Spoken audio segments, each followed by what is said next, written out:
Hi guys, Lyle, Laakso.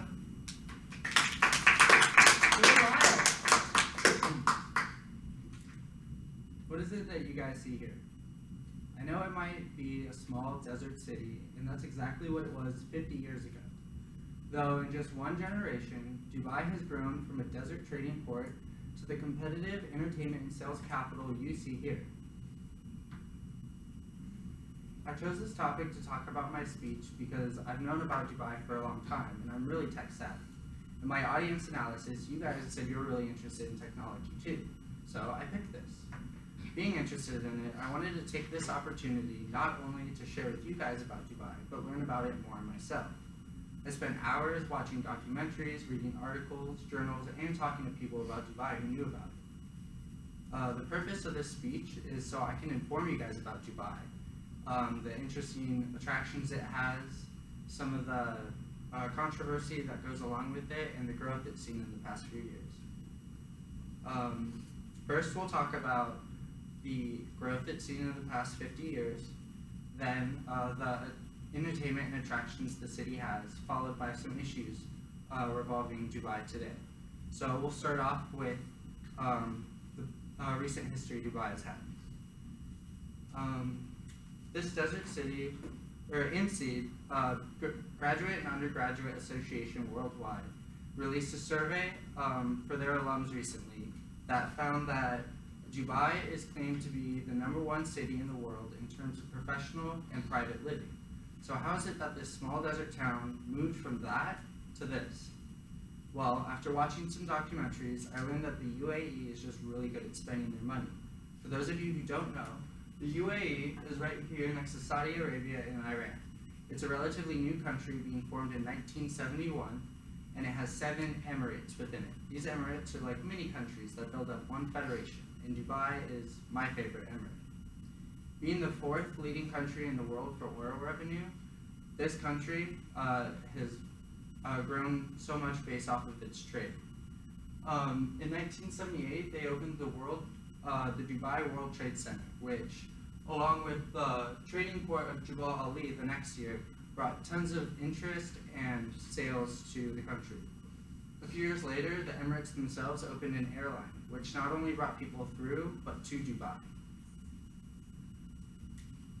The 90s took a more serious turn as Dubai turned inward and built these megaplexes called cities within the city, such as Internet City, Media City, and Healthcare City. All these districts are focuses of the government within the city.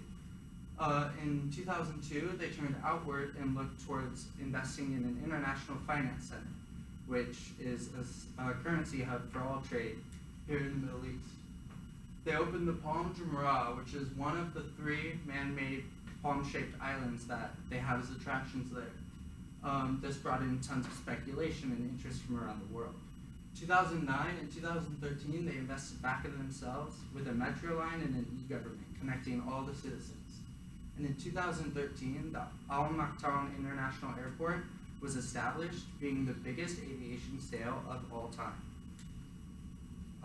So now that you see how this desert city has grown to an electric oasis, let's look at how they cultivated tourism to keep their revenue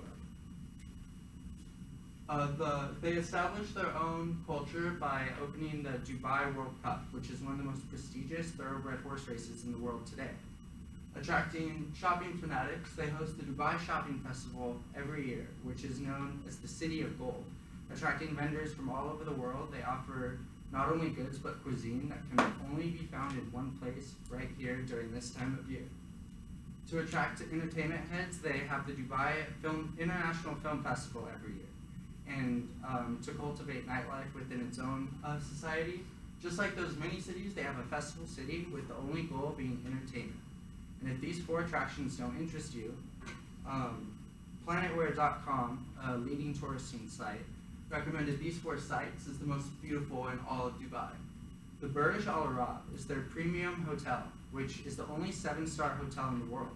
Forbes magazine did a review about it, claiming that each of the suites has their own personal chef and butler, and the lower suites have underwater rooms.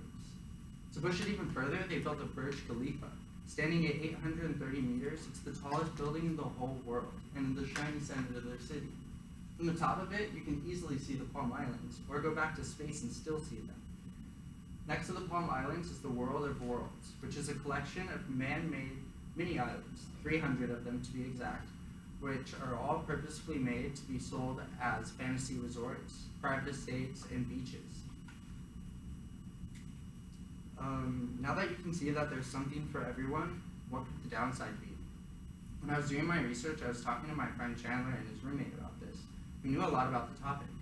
My friend Chandler had done a research paper on this before, and his roommate Sarah had been to Dubai because she travels all the time. And I learned two important things about Dubai based off these conversations. First, Chandler told me about how these past two islands features I showed you are actually sinking.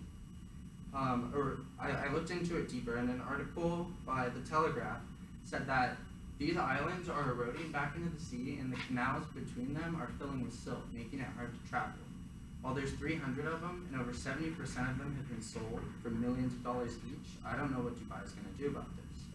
When I talked to Sarah about it all, she told me that there's a huge cultural conflict between the locals and the tourists. Being rooted in the Middle East with Islam roots, the women here cover themselves all day long, while the tourists come from places like France with nudist beaches and bikinis all day. So they come, and there's a lot of controversy between the locals and the tourists.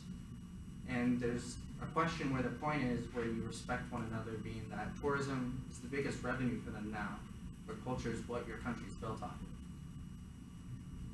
of. Though every country has its issues, don't let these scare you away. Whether you want to look at its growth, its entertainment, or its controversy, Dubai is very interesting, and it has something for everyone. So when you look at Dubai today, what is it that you see?